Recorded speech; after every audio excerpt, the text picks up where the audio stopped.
Good evening and welcome to a special edition of Chicago Tonight on this Thursday, April 14th. We have a significant problem because their experience of policing without any counterbalance is that the police have no respect for them. This time, Mayor Emanuel's Police Accountability Task Force has a sobering assessment of the Chicago Police Department.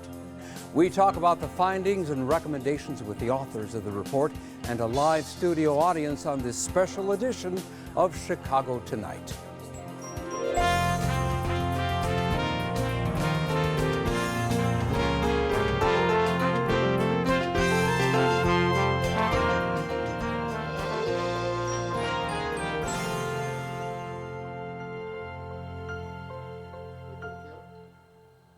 Thanks for joining us. I'm Phil Ponce. It is a stark 183-page document that calls out the Chicago Police Department for a pattern of racist practices and lack of accountability and demands sweeping changes to training and discipline. It also recommends the Independent Police Review Authority be abolished. That's the controversial police oversight agency, which has only twice in 9 years determined that police shootings violated the Chicago Police Department's use of force policy. Brandis Friedman gives us some background. you might expect me to begin by talking about the tragic shooting and death of Laquan McDonald.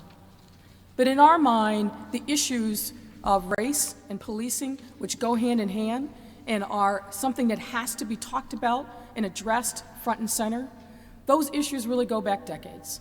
Before providing recommended solutions, this 190-page report from the Police Accountability Task Force starts with problems in the police force. Among them, racism. One of the consistent themes that we heard from people all across the city was that they feel like the police do not respect their humanity. Many people said that they believe that the police that they encountered were fundamentally racist. Now, we know that that sweeps with too broad a brush. However, the pain and the anger and the frustration that people across this city have articulated to us, articulated in other forums, on social media, in protests in the street, is something that has to be understood, has to be respected, and has to be embraced if we are ever to move forward in a positive direction from this moment. Among their findings, the police oversight system fails to hold officers accountable. The report calls the Independent Police Review Authority model broken and says the collective bargaining agreement with the Fraternal Order of Police has made the unspoken code of silence policy. What's more, the task force argues the police department has failed to provide adequate training to both police dispatchers and officers to address calls involving people in mental health crisis, and furthermore has failed to provide continuous training for officers throughout their law enforcement careers. We recruit from those segregated neighborhoods, young men and young women to come into the police department. We recruit them from neighborhoods where they may not have had any experience with anybody who was different than them, whether they are black, whether they are brown, or whether they are Asian. And we put them into the police department, and we provide them with some training, of course, and then we tell them, go out into the midnight shift in the most dangerous neighborhoods in the city and be the police. Well, that makes no sense, of course. The report recommends wide-ranging reforms. First, it says empower people by creating a community safety oversight board. Reconcile with the community, starting with the superintendent publicly acknowledging the department's racial disparity and discrimination. And replace CAPS with SEED, Community Empowerment and Engagement Districts. To address accountability, the report calls for a dedicated Inspector General for Public Safety, replacing the Independent Police Review Authority, IPRA, with a new civilian police investigative agency, and make fundamental changes to the collective bargaining agreement. And to address other system problems, the task force recommends the creation of a Deputy Chief of Diversity and Inclusion, implement a policy to dismantle the code of silence, and invest in training and rewarding good police officers. We need to make sure that we are equipping our young men and women who sign up for the privilege of being a Chicago police officer with all the tools that they need to be able to be effective in their job. And that effectiveness goes beyond simply fighting crime. Now joining us to talk about their findings and recommendations are Lori Lightfoot. She is the chair of the Police Accountability Task Force. She also chaired the Early Intervention and Personnel Concerns Working Group that was part of the task force. And Joseph Ferguson, he's a member of the Police Accountability Task Force and its technical advisor. Mr. Ferguson is also Chicago's Inspector General. We did invite the Chicago Police Department to participate in tonight's discussion, but they felt they didn't have enough time to read the report in order to appear. And another quick note, we are live streaming tonight's program on our website, WTTW.com. Lori Lightfoot, let me begin with you. This afternoon, the head of the Fraternal Order of Police said that the accusation of racism in the Chicago Police Department is biased, and that the authors of the report were biased going into this exercise. Your reaction, please. Well, I understand that Dean has to respond to what he believes is his constituency. Dean Angelo, the president of the FOP.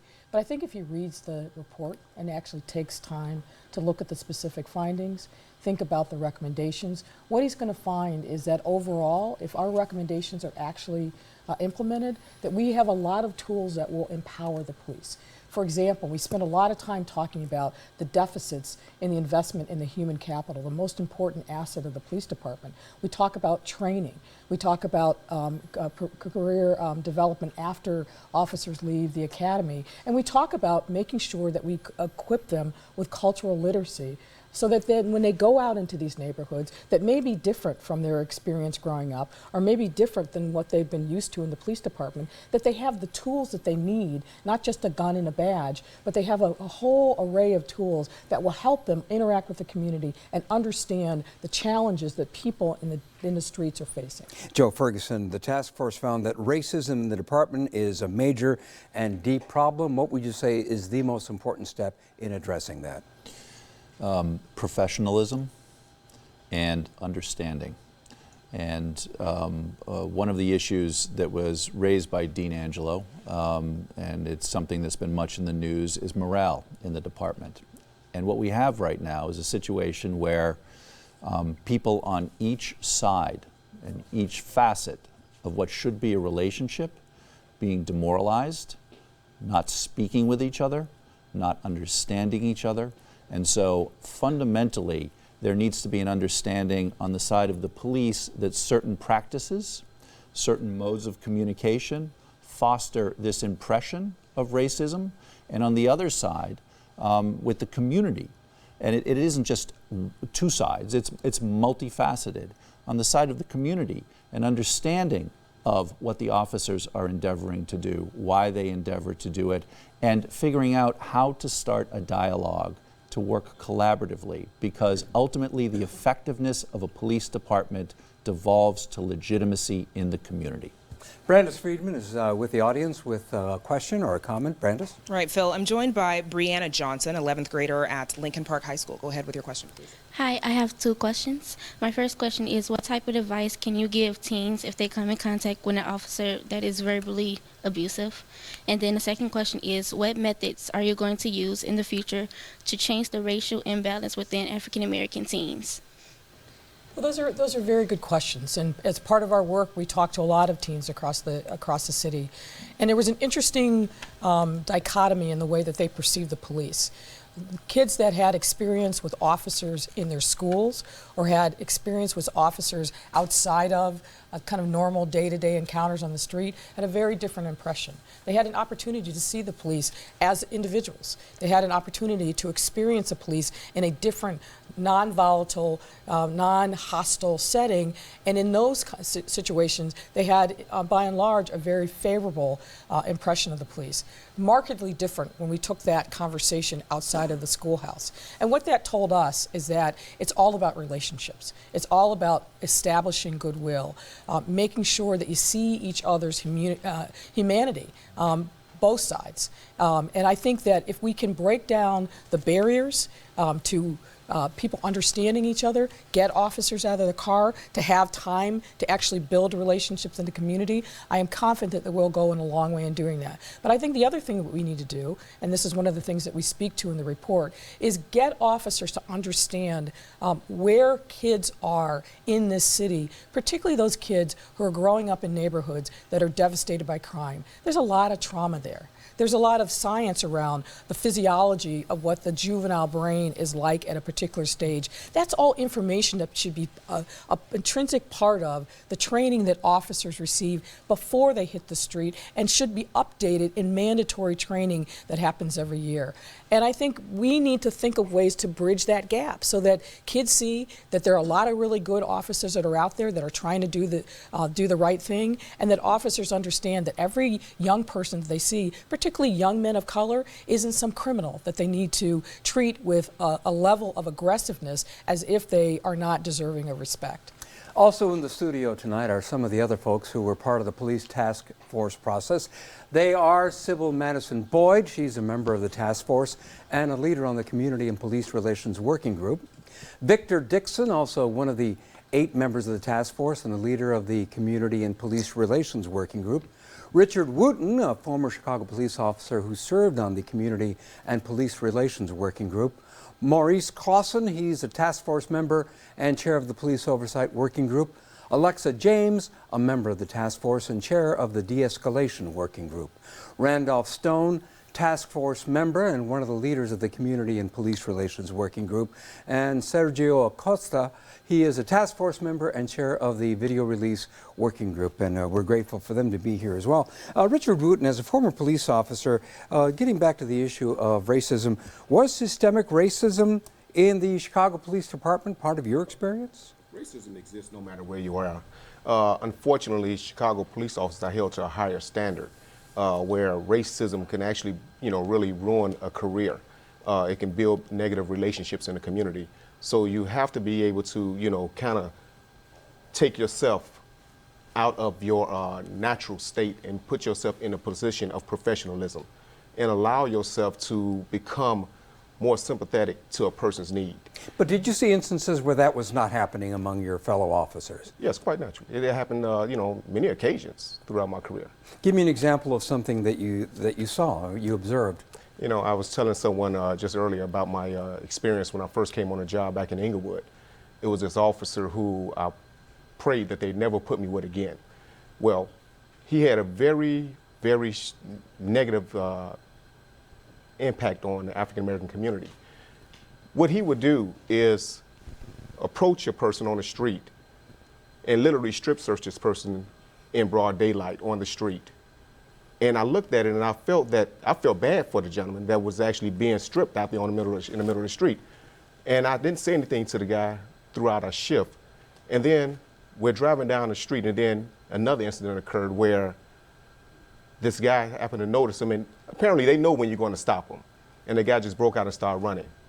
And he yelled out to me, "Go get him."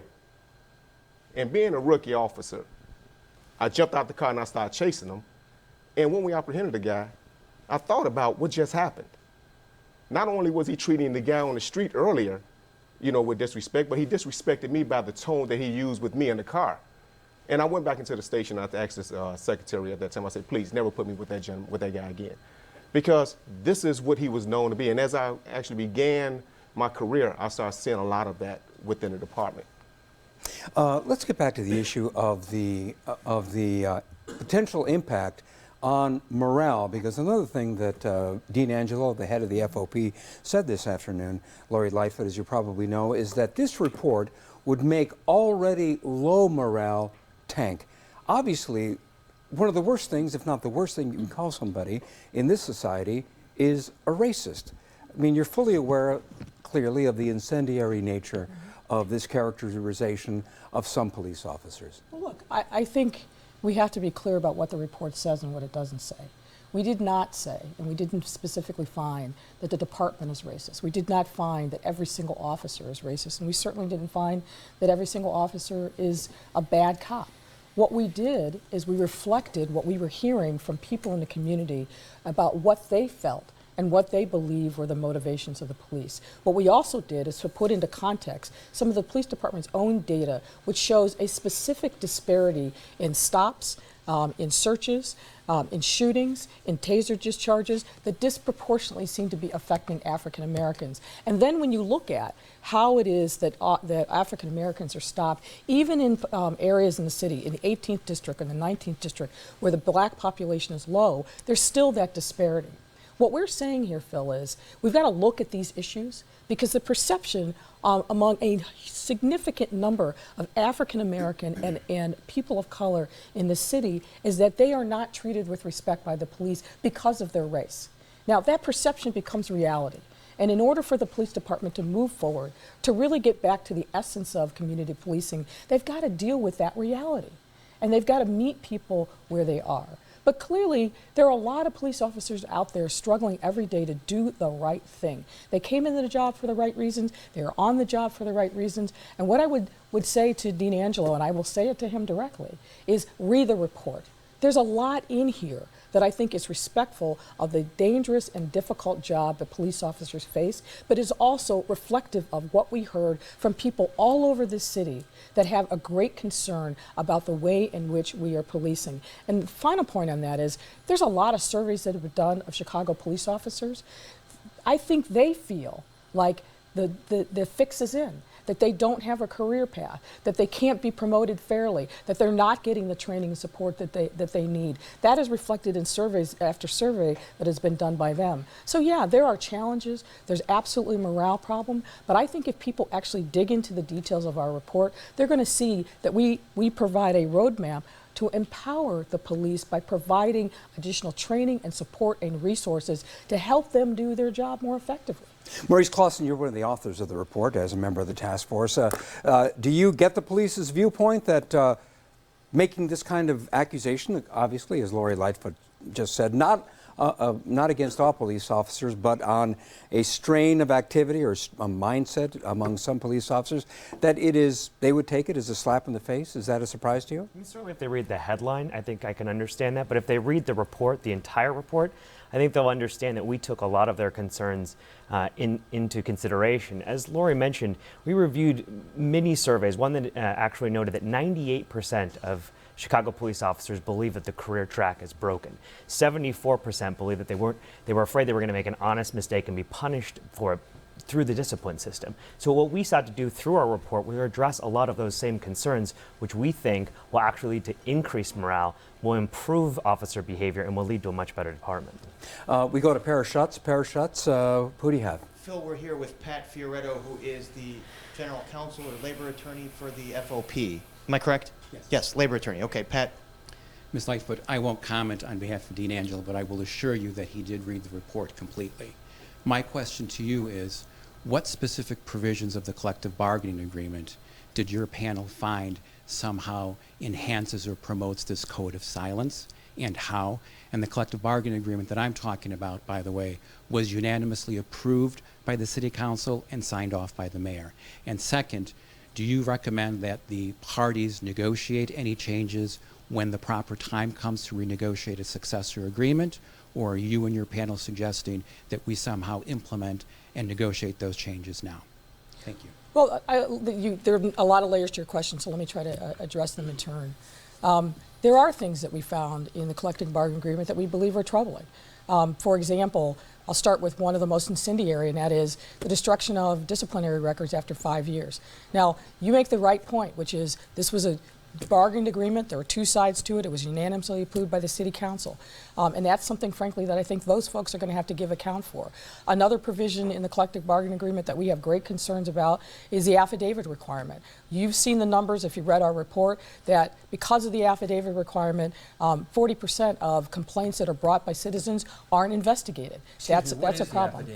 So what the affidavit requirement says is if I call up and I make a complaint against an officer, I have to then come in and sign an affidavit attesting under penalty of perjury that the thing that I said was actually true.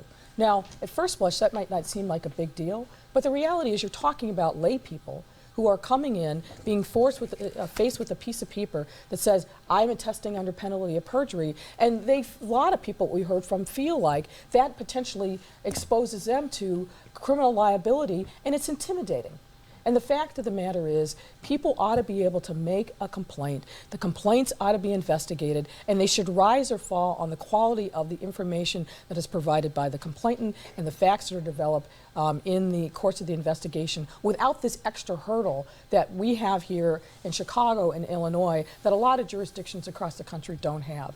One other provision of the collective bargaining agreement that we believe is a problem is that there are no anonymous complaints that can be taken. You know from your experience, there are a number of police officers who see things, who are concerned about the activities that they see, but that they don't report them because they're afraid of reprisals or retaliation. We need to create a safe space for those officers who want to do the right thing, who want to notify somebody in charge about conduct that they're seeing on the street, just as Richard Wooten talked about.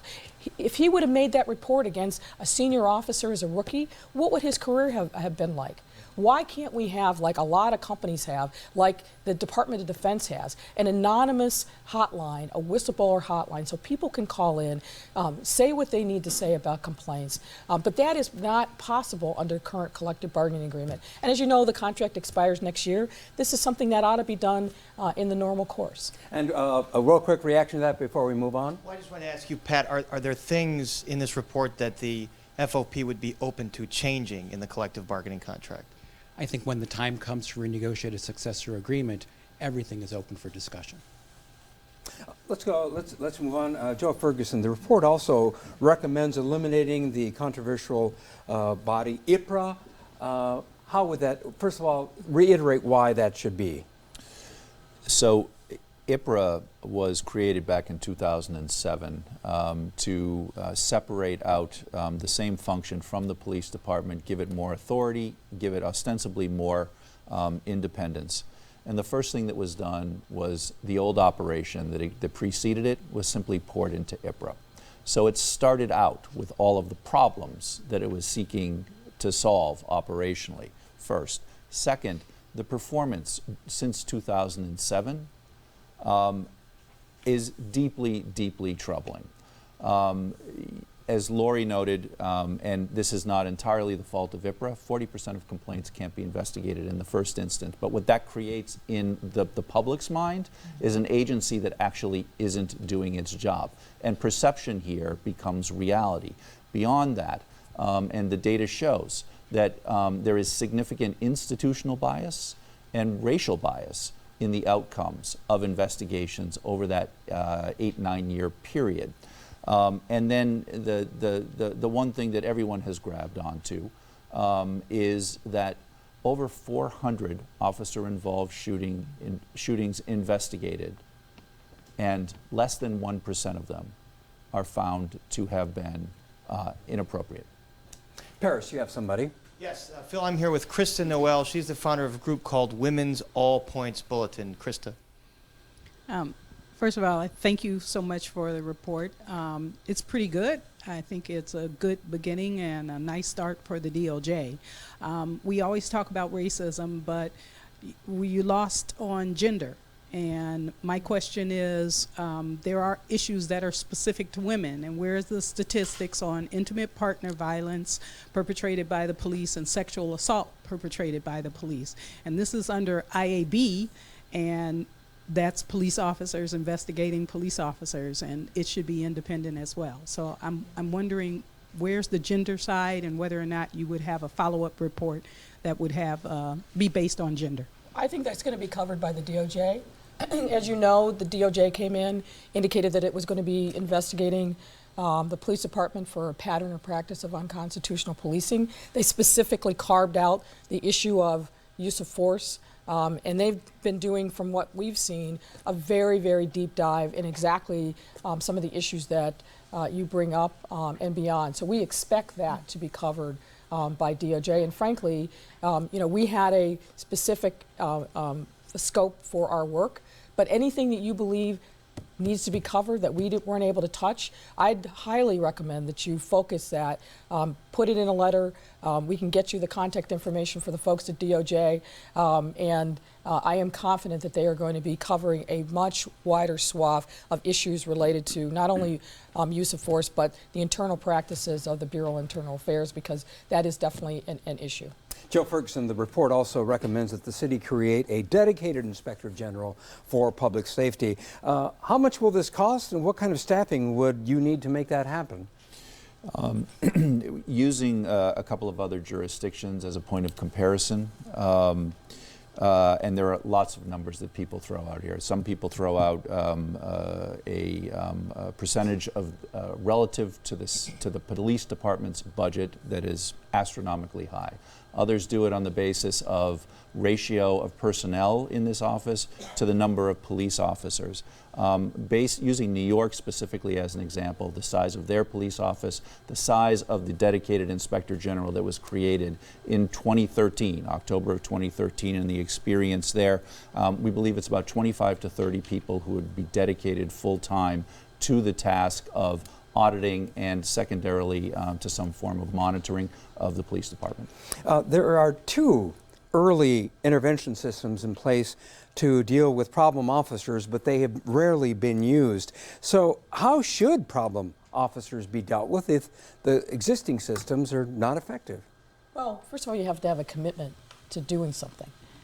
There are two programs that are in place that have been in place for quite a long time, but the best policy it will be for naught if there's not a will to use the tools that are available to manage. What we're talking about is, first of all, monitoring all officer activity. If you looked at the best practices across the country, and LA probably is top of the list at this point based upon the work that they put into their early intervention system.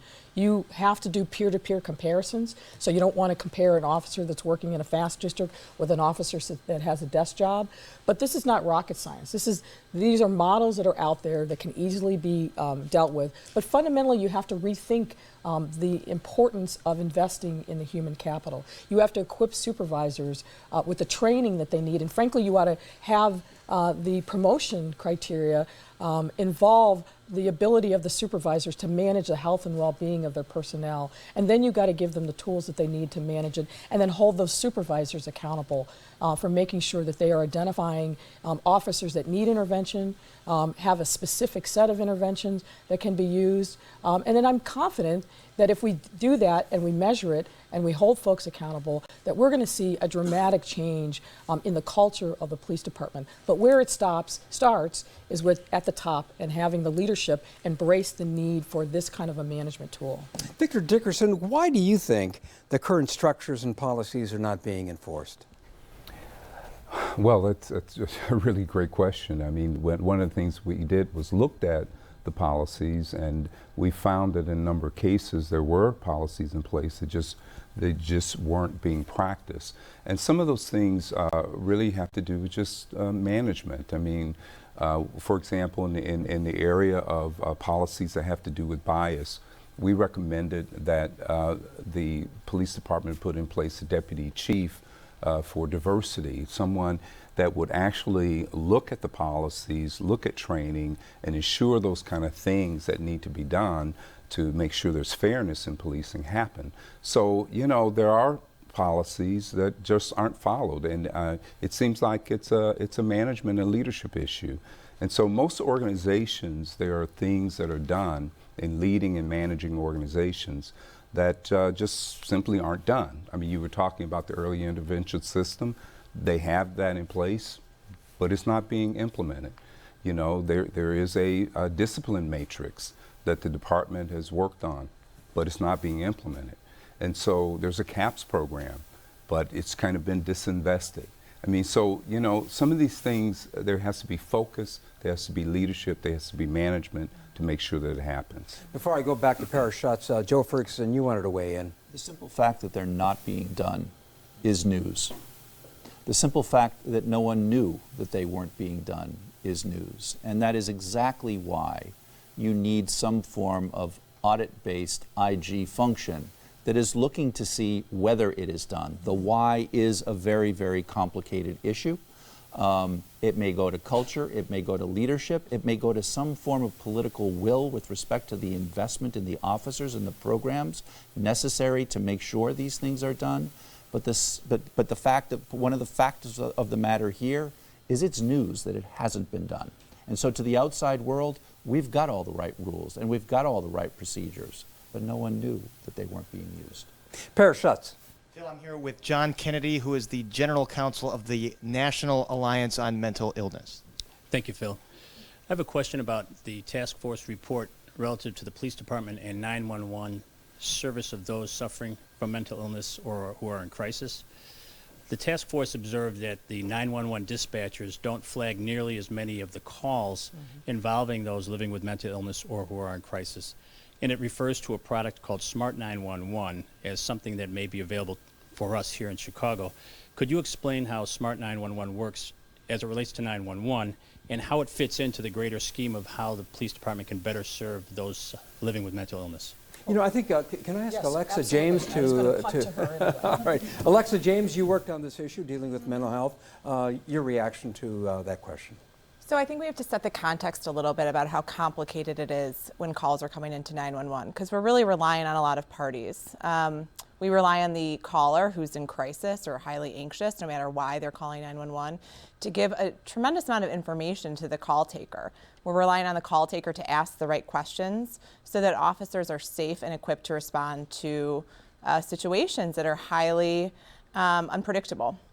And we know that a lot of police officers, say that they feel very uncomfortable responding to mental health calls if they don't have proper training. So there's this chain here. And what we discovered in our working group is that a lot of people who are experiencing mental health crisis are not relaying that information to the 911 operators, which is troubling. But what we also discovered is that 911 has not been trained to probe further for questions about mental health. They only probe if it's given to them, if that information is given to them. So there's a product, it's called Smart 911. It's a solution that we thought would be really helpful because people can spend 5 minutes programming information into their cell phone, and then you can program whatever you want. You can program you have diabetes, you have communication disorders, you have intellectual disabilities, and so when you call 911, all that information is generated into the system for both the police officer responding and the call taker. Richard Wooten, as one looks at these recommendations, it seems like police officers are being asked to do a lot beside, quote, law enforcement in the traditional sense of the word. You ideally would be attuned to mental health crises. You ideally are attuned to the social backgrounds of the people you encounter. I mean, it seems like police officers are being called upon to be almost social workers. Is this an unfair burden on police officers? It's an unfair burden, but it's a job that has actually been dumped on us. Our legislative body, they have actually made changes that is affecting the society that we live in. And who's the first person to have to deal with trouble in our community is the police. Unfortunately, the police haven't been given the tools to deal with these burdens that's been placed upon us. And when we talk about training, we have to be focused on being able to be trained and having enough officers trained to handle a lot of issues like the mentally impaired people. We've had a tremendous increase in dealing with mentally impaired people in the communities, and since I've came on the job back in '93. But unfortunately, it's not something that we can walk away from. It's something that we have to deal with. I'm sorry, Lori. Just Yes. follow on that. Your question raises, I think, an interesting conversation point that we need to continue to have as a community. What is the job description of the police? What is within their training and capability, even if we train them up in the way that the task force is recommending? There are some things that are far beyond their ability to solve and address. But as Richard has indicated, and we certainly heard that from a number of the police officers that we talked to, they're still the one governmental actor who still comes when they're called. They're still consistently out there. And for many people, their experience of the government are police officers. But we have to have a serious conversation as a community about whether or not we've expanded their job description way beyond their capability to manage on a day-to-day basis. Having said that and acknowledged the pivotal role that police play. What do you say to officers who might look at this report and might just, certain words jump out of a document. Racism is one of them. What do you say to them who might be feeling low morale, who all of a sudden feel like they've been kicked in the stomach? Go ahead, please. Again, the officer should look at the report and see what is in here that actually they're calling for, or they don't know who to go to call for this support. But there's something in the way that we discuss all of these issues here, which is somewhat Chicago-centric. We talk as if this doesn't go on elsewhere around the country, as if these problems haven't been taken head on around the country, as if these issues haven't been solved, as if the role of the police officer is something that has not been worked out anywhere else in the Western world. The systems exist, the standards exist, the support mechanisms exist, the training exists, and we need to simply look outside of ourselves at all of the expertise. And I will tell you, that is what we endeavored to do in our process, is to look elsewhere. We didn't make this up. There were experts elsewhere, practitioners elsewhere, who told us what they tried, what didn't work so well, how they adjusted it, what the best practices are, what the best technologies are. That's what we poured into this report. Brandis. Phil, I'm joined by Bruce Handler. He actually works in law enforcement training for the Sheriff's Department. Do I have that correct? Yes. Your question, please. My question is to follow along this line of dialogue, to please comment on the recent apparent lack of enthusiastic support by city administration of the de-escalation crisis intervention team police training that has been in existence in Chicago since the pilot program going back to 2004, and then followed by the citywide training program following that over a decade. In terms of, we know there's training, as you pointed out, and we know that there are mechanisms for the training, but there seemed to be a sort of cathartic response to the word de-escalation as it being new in the city of Chicago when it's been around for some time. Should we go back to Alexa for that? Alexa, would you like to respond to that? Yeah, I mean, the CIT training is really a wonderful program. And CIT stands for? Crisis Intervention Team Training, and it's a 40-hour curriculum, but it's voluntary. And only 15% of our police officers are currently trained in that. And we need more for sure. It's been very under-resourced for a lot of years. But the fact that it's maintained, I think, is a compliment and to the leadership of the department of 4 people who've been running this program for a long time. I do know that the mayor has highlighted the need to increase that, and it has significantly. It's doubled the amount of trainings that we are typically do to 30 a year. And officers are really invested in it. I mean, it's a voluntary program, but there's no issue with people wanting to sign up.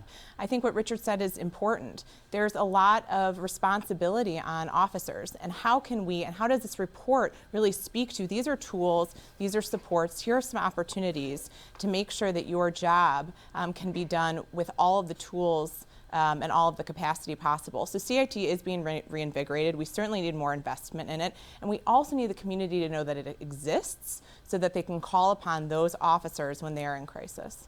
I wonder at this point if I could go to Sybil Madison Boyd, because another part of the report had to do with the conclusion that the Chicago Police Department operates without sufficient oversight. And yet, isn't this a paramilitary operation with structures and policies and a chain of command and so forth? Yeah, there are structures in place, and I think that we've already mentioned that some of it is the implementation of those structures and management within the department, and then we've already talked about the oversight outside of external to the department that has been problematic. So again, we can see things on paper, but then it's about the quality of the implementation. And so we had concerns both internally, and we've talked about supervisory concerns, management inside the department, as well as oversight outside of the department. And so any additional insights in terms of how to make sure that those structures are actually viable and working? Well, external to the department, as Joe mentioned, his team with Maurice looked across the country for models and found some models that have been working. We've talked about the auditor function, and we're also recommending that there's a civilian oversight board that can call for hearings, that can ask the auditor to look at certain patterns and practices. And we think that this is particularly important here in Chicago, where the community has been really concerned about the effectiveness of oversight so far. And do you think that with the appointment of a new police superintendent, there might be sort of added commitment to these structures and oversight? We certainly hope so. We believe that this is a huge job for the new superintendent, and it's a moment in time that's really critical. And we certainly hope that he'll read the report. He'll see all the resources that we've found. We've found several resources within the city as well as outside of the city. People who want to, organizations, networks who want to support Chicago at this important time. And so we are really hopeful that the new superintendent will seize the opportunity to take advantage of what we've found and of the resources here in Chicago and outside of Chicago. Maurice Clausen, one of the part of the subtext of the report, underlying much of it, is the whole notion of a code of silence. And in terms of, quote, fixing that code of silence, some of the recommendations. I think we start with the collective bargaining agreement that we've already discussed, changing the system to allow anonymous complaints, as Lori mentioned, to allow the hotline, to allow fellow officers like Richard to be able to make those anonymous complaints and actually have them dealt with in a way they don't actually have to sign an affidavit or be identified. Do you think that would actually happen, that officers themselves would avail themselves of anonymous complaints? There's no doubt whatsoever. And I also think there's a series of other things that we can do that we don't even need the changes in the collective bargaining to achieve.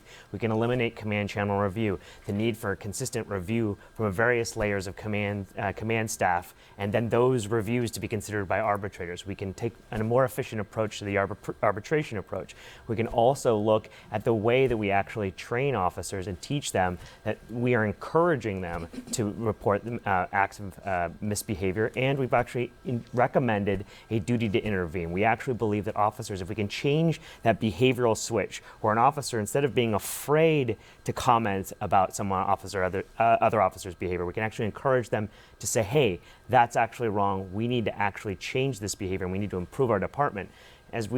As Joe mentioned, there's a series of examples that we use from across the country, and we think that if we draw from those, we can help make this department the best police department in the country. Lori Lightfoot, you said something when I asked him the question, and you seemed to feel strongly about that officers would avail themselves of this system. I think they will. Every police officer I've ever met, my observations have from being working in the police department, they know who the people are that are struggling. Whether they're struggling because they're going through a divorce, whether they're having a medical trauma, or whether they're not fit to be on the job because they have an idea about the power and responsibility that goes with the badge and the gun that is inconsistent with basic notions of decency, respect. They know who they are. People in their unit know who they are. They don't want to ride in the car with them, as Richard said. They don't want to partner up with them because they feel like they're going to get drugged into something. We ought to empower those officers who are seeing that conduct to do something about it. And that's why we feel very strongly about a hotline. I have no doubt whatsoever that if we do this the right way, there's going to be a continuous stream of reporting about what they're seeing out there in the street, because it's to their benefit, to the benefit of the good officers, to identify the problem conduct in their peers so that it can be addressed in a productive and constructive way. Brandis. Phil, I'm here with Reverend William Hall. He founded and runs an organization that works with children. Yes. Earlier, Officer Wooten mentioned an incident that happened in Inglewood. Currently in Chicago, over 900 people have been shot. out of the 900 in Inglewood, Austin, as well as Garfield Park, that has been a place where over 200 people have been shot. When you did your study, when you look at the north side of Chicago, infrastructure, grocery stores, schools, quality of life is better. But in these neighborhoods, infrastructure crumbling apart, schools closed, no grocery stores. So the point I'm trying to make is that when you look at the economic disparities, what does that do to the mind and the mentality of the cops that are patrolling these neighborhoods, and how do we move to economic parity for the betterment of policing in Chicago? It's a great question. I'm gonna pitch it to my friend Victor Dixon, who I think can speak eloquently on those very issues. Yeah. Well, one of the recommendations that may get lost in the document is one that we put in to ask the mayor and the county government to work together to look at the socioeconomic system here in Chicago, to look at the number of people. 41% of African American young men between age 20 to 24 years old are not working or not in school. These communities, there's been a lack of investment, there are no jobs, they're high unemployment for decades. You know, when industry left Chicago in the 70s, there's been nothing to replace that. So you have multiple generations of poverty, and we've got to do something about that. If we can help young people get the skills they need for the 21st century jobs, and there are jobs available, and we can get them trained and employed, we can take a lot of people off the street, and that will incredibly help the situation where people are not finding themselves having to do things that break the law just to survive, just to take care of themselves and their families. That'll help the police, that'll help everything.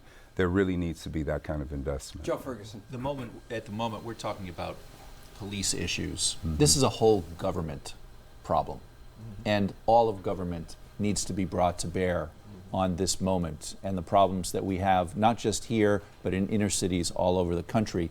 There is something else that your question really taps into, I think. And you talk about what the lack of infrastructure in Englewood and in communities like Englewood. And about a third of all police officers in the city live in 3 wards. Those wards are on the edge of the city. They look like suburbs. In fact, they essentially are suburbs. And when the officers from those communities come and patrol in Englewood, they don't see a place that has value. They don't see a place that is valued. And therefore, they're already being conditioned to devalue the population of those areas as well. And that takes us into issues of recruitment and where we're drawing from, and it also takes us into issues of acculturation and socialization of officers who aren't from those communities to understand exactly what the stressors are for multi-generational poverty and alienation. Lori, you wanted to say something. Lori Lightfoot. I just wanted to make sure that we also made this point. You're right. A lot of our communities are suffering. A lot of our communities don't have the kind of anchors that you've described. But I want to be clear, too, that we need to make sure that the officers who are going into those districts, those areas, those neighborhoods, also recognize that there's also a wealth of human capital and resources. And one of the things that we spoke to in our report is to make sure that when you're going into Englewood, or you're going on the west side, or you're going into Roseland, that we identify for those officers the people that are the stakeholders in their communities that care about those communities, aren't moving because they love it, that they are there in the churches, they are there in the community groups, and that they can be great ambassadors to those neighborhoods for officers. But that requires us to expand our vision about what those neighborhoods are and make sure that we identify those people and bring them into the conversation with officers who go into those neighborhoods. It's critically important. You're right. There has to be more investment, but I want to make sure that we're not leaving the impression that those neighborhoods are completely bereft of any kind of quality of life, because that's also not right. I'd like to go back to Sybil Madison Boyd. How about it? How do you get officers more involved? Is that a matter of them getting out of the car? Yeah, well, there are a couple things that we say in the report. One, to Lori's point, we really think that the community should be brought into training in the academy, but also when officers are assigned to the district, that they do take an asset-based approach. And part of their job is to understand the strengths in the community, get to know the leaders, et cetera. So that's one thing. We are also recommending that we take another look at community policing as a philosophy and not as a program. We really believe that CAPS has been marginalized, it's been disinvested, it's become a program instead of a philosophy. And we think that we need to come back to the core of that philosophy, and that through community policing, we can reduce crime. We think that those two things are connected. And if that is the philosophy of every police officer, not just those who are identified as being a part of CAPS, that they will engage with the community differently. Richard Wooten, I'd like to get back to you, because as you're taking all this information in terms of changes for the police department, changes that might impact individual officers, is this too much change, or do you think officers can handle it? Well, change is going to come, it's going to come along, but it's not all being dumped on at one time. We look at gradual change here, and as the change occurs, you're going to see a better department. And a better department would mean a safer community, which means that you're going to build bridges, that's going to connect community and police back together. That's the main focus here, is building that relationship, that trust factor back, because that trust factor has been, just torn apart. And it's very difficult right now for the people in the community to trust the police. But we have to begin to focus and bring that back together. So change is going to be something that's going to have to take place. And one of the things about this recommendation, plan here, is that the new superintendent now have a manual. He has a voice from the community saying these are the problems that we're experiencing with our police department. And we're hoping that you can actually set this course right.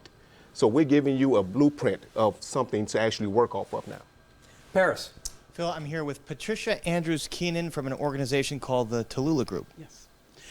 My question is, one of the recommendations is to have a diversity and inclusion officer as part of the police department. I come from a corporate background, and many times these positions don't have the teeth or the authority to get done what they need to do. How do you see this being implemented, and will it have the gravitas to really make a difference? Well, that's exactly why we recommended that the position be at least at the deputy chief level. And that it report up directly to the superintendent. I'm very familiar with the fact that you have somebody who is the face of diversity within an organization, but isn't really empowered to do much.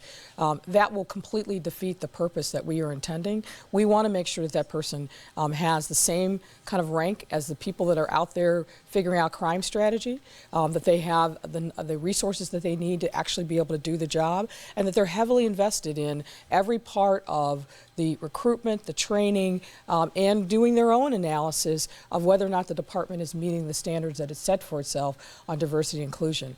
And one issue that I want to make sure that we cover, and I think your question really brings that out, one of the things that's going to be really important going forward is the notion of transparency. We need to have the department be much more transparent in the way that it does its business. And again, part of, I think, the role of the diversity and inclusion officer is to put out for public view a lot of data about how the police department goes about doing its business, so that the community can see it. They're going to have access to that information.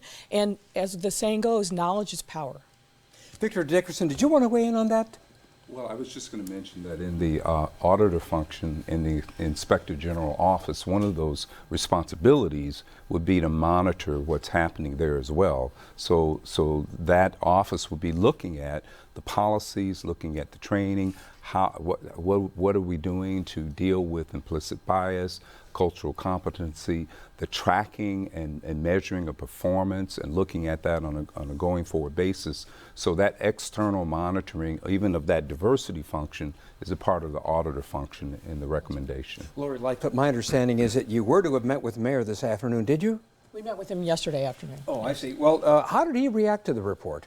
Well, I think he understands that this is a very pivotal and important time in the city's history.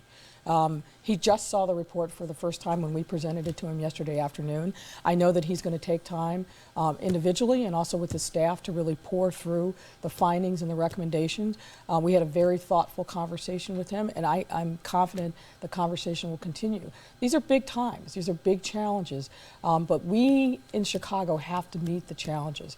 The voices that were out in the street, some of whom are represented here, but voices across the city who have said the relationship between the police and the community is strained. It must get better.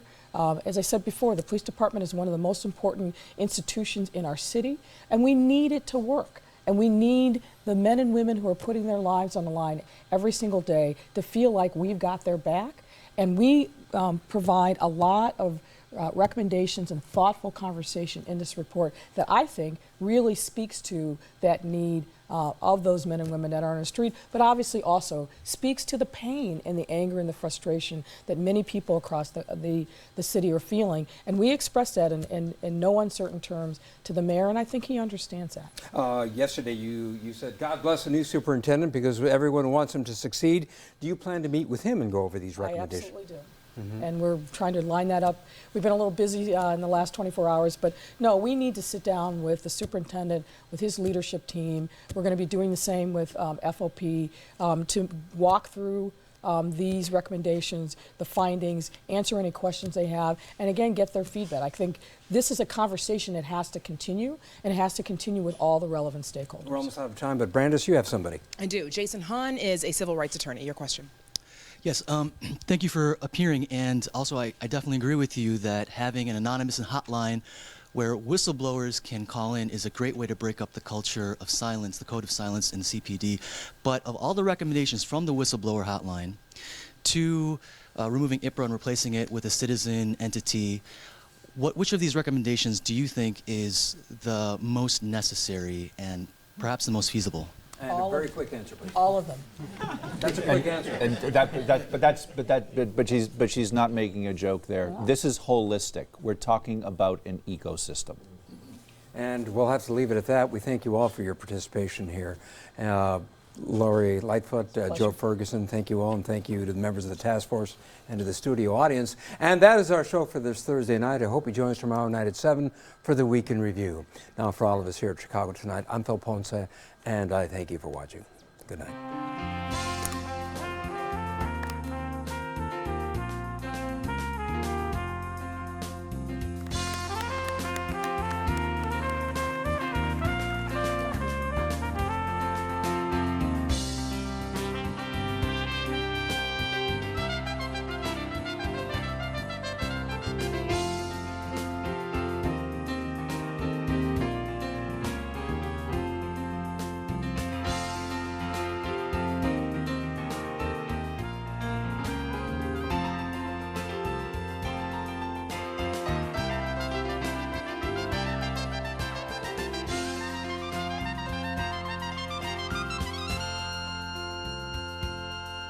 Closed captioning for this program is brought to you by Robert A. Clifford and Clifford Law Offices. Bob Clifford is on the board of overseers of the Rand Institute for Civil Justice, a think tank in California.